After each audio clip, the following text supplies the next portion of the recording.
नमस्कार। जय तंत्र मंत्र केंद्र में मैं आप सबका हार्दिक स्वागत एवं अभिनंदन करता हूं। मेरे प्रिय भाई बहनों, मैं आपको आज बताऊंगा बुध ग्रह से संबंधित और पितर दोष का निवारण 2026 में। जानिए जो मैं आपको बताने जा रहा हूं, जिसके लिए आपको हमारा वीडियो अंत तक देखना पड़ेगा। यदि आपने हमारा चैनल अभी तक सब्सक्राइब नहीं किया है तो लाल वाली बटन दबाओ और घंटी बजा दो। कोई शुल्क एवं चार्ज नहीं कटेगा। आप हमारे वीडियो को फेसबुक पर, व्हाट्सएप पर, ट्विटर अकाउंट के माध्यम से और इंस्टाग्राम पर अधिक से अधिक शेयर करें। लाइक और कमेंट करना भी आपका धर्म है। दुनिया में जिसका कोई नहीं, मैं उसका हूँ। यदि आपको अपनों ने धोखा दिया है अथवा आपको परायों ने धोखा दिया है तो आप एक बार मुझे अवश्य आजमाएं। हमारा मोबाइल नंबर है 9305 63 71 73। हमसे बात करने का टाइम भारतीय टाइम के अनुसार दिन में दोपहर 12 बजे से 2 बजे के बीच का है। यदि आप सच्चा, पवित्र, निस्वार्थ दिव्य प्रेम पाना चाहते हैं अथवा देना चाहते हैं तो आपका स्थान मेरे लिए मेरे प्राणों से भी करोड़ों गुना ऊपर है। मैं राष्ट्रीय अध्यक्ष कृष्णा दल एवं महामंडलेश्वर आप सबसे निवेदन करता हूँ, यदि आप मानवतावादी हैं अथवा आप सनातनी हैं तो मुझसे ज़रूर जुड़ें। यदि आप में योग्यता हुई तो मैं आपको पदाधिकारी भी बनाऊंगा अपने संगठन कृष्णा दल में। ये कृष्णा दल हमारा आपका सबका एक परिवार है। आप देश विदेश में, विश्व के किसी भी कोने में रहते हैं, किसी भी जाति धर्म से हैं, कोई दिक्कत नहीं। आप हमारे दिए हुए ज्ञान से भरपूर लाभ उठा सकते हैं। मेरे प्रिय भाई बहनों, 2026 में 18 मार्च की अमावस पड़ेगी। अमावस और पूर्णिमा किसी भी कार्य के लिए पूजा पाठ से संबंधित बहुत ही अच्छी मानी जाती हैं। अमावस पितर देवताओं को अर्पण है दिन, और पूर्णिमा मतलब कई देवी देवताओं की है पूर्णिमा। हालांकि अमावस भी कई देवी देवताओं की है, और अमावस वैसे चंद्र की है और पूर्णिमा वो मतलब अमावस सूर्य की है, पूर्णिमा चंद्र की है तिथि।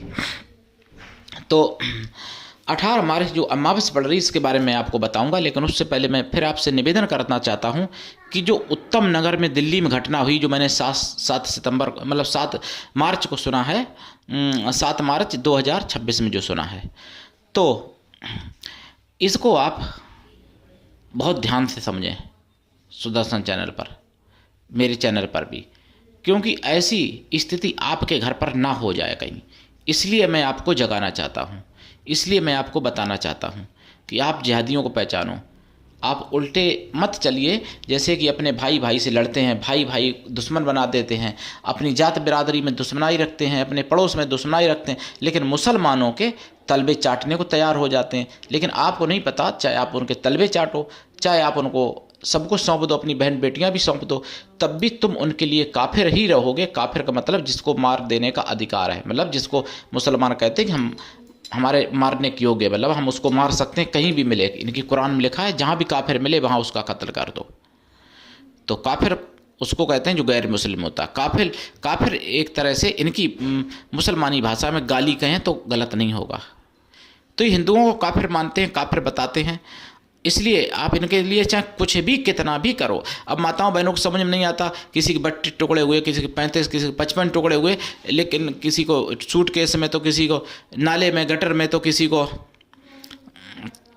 अलग अलग तरीके से, मतलब फिर भी आपको अब्दुल ही अच्छा लगता है। आप नहीं समझ पा रहे कि मेरा अब्दुल ऐसा नहीं है। अब्दुल वहाँ सारे के सारे ऐसे हैं, क्योंकि जो इस्लाम को जान जाएगा वो इस्लाम छोड़ देगा, इस्लाम में रह ही नहीं सकता। और जब तक जानेगा नहीं, इस्लाम को मानता रहेगा, तब तक तो इस्लाम में है ही वो। और जब तक इस्लाम में है तब तक हिंदुओं का कट्टर दुश्मन है वो। हिंदुओं को मार देना हमेशा चाहता है वो। इसलिए रमज़ान में घटनाएं ज़्यादा होती हैं, कि रमज़ान को महीने को जो सबसे गंदा महीना है उसको सबसे पाक महीना मानते हैं। तो इसलिए हिंदुओं को ज़्यादा परेशान करते हैं, हिंदुओं को मारते भी हैं, काटते भी हैं, कत्ल करते हैं, मंदिर तोड़ते हैं। रमज़ान में एक महीने में जितनी घटना होती है उतनी पूरी साल में नहीं हो पाती होंगी शायद। इसका यही कारण है। तो अब मैं आपको बुध ग्रह से देखिए संबंधित बताऊं। देखिए 18 मार्च को अगर आप बुध ग्रह से संबंधित उपाय करना चाहते हैं तो भी कर सकते हैं। बुध अगर आपको अच्छा करना है, बुध अच्छा हो जाएगा तो प्रेम आपके जीवन में, आपकी बुद्धि, आपके पास धन, वैभव सभी कुछ प्राप्त हो सकता है बुध से भी। तो बुध ग्रह अगर अच्छा होता है तो आपकी वाणी भी अच्छी हो जाती है। बुध अगर ठीक नहीं है तो आपका मतलब ये सब चीज़ें गलत हो जाती हैं। गृहस्थी धर्म में भी आपके ज़्यादा रस नहीं रह जाता है बुध खराब होने से। आपके जीवन में रस नहीं रह जाता। जैसे देवी देवता में सरस्वती का जैसे स्थान है, इसी ग्रहों में बुद्ध का स्थान है। तो अगर आप चाहते हैं तो बुद्ध से संबंधित भी उपाय साधना कर सकते हैं। और आपको बता दूं, देखो राहु या केतु ये अमावस्या पर भी और पूर्णिमा पे दोनों के दिन होते हैं, इसलिए चंद्रमा को राहु ग्रस करता है, ग्रास बनाता है, और केतु मतलब सूर्य को बनाता है ग्रास। तो राहु केतु से संबंधित, राहु का दिन भी बुधवार होता है, जो बुधवार अमावस्या पड़ रही है, तो इस दिन आप राहु से संबंधित उपाय कर सकते हैं। आप इस समय बुध ग्रह से संबंधित उपाय कर सकते हैं, और अपने पितर दोषों से भी संबंधित आप उपाय कर सकते हैं। ये 18 मार्च को है। 18 मार्च को 2082 संवत का, यानी विक्रमी जो विक्रमादित्य ने संवत चलाई उसका अंतिम दिन है।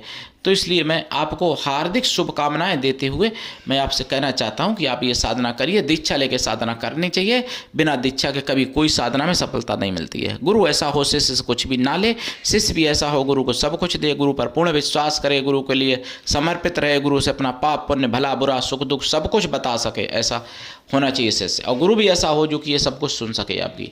गुरु की कृपा छप्पर फल होनी चाहिए, तभी साधना में सफलता मिलती है, नहीं तो फिर सफलता नहीं मिलती। एक दुनिया कर रही है, जो बहुत लोग करने वाले हैं, पूजा पाठ करते जीवन बीत जाता है, लेकिन उनको सफलता नहीं मिल पाती, क्योंकि गुरु की कमी होती है उनके जीवन में। गुरु की कमी जिसके जीवन में होती है उसको सफलता नहीं मिल पाती है भाई। तो ये आप करके देखिए। उपाय, बहुत उपाय हैं जो मैं अगले मैं बताऊंगा क्या कैसे उपाय करना चाहिए, लेकिन अभी मैंने आपको जानकारी दी 18 मार्च को। जिसको जो उपाय मालूम है वो आप कर सकते हो, इन ग्रहों से संबंधित या पितर दोष से संबंधित। तो करिए साधना, उठाइए लाभ। आज के लिए इतना ही। धन्यवाद। जय श्री राम, हर हर महादेव, वंदे मातरम, जय सनातन, जय हिंदू राष्ट्र।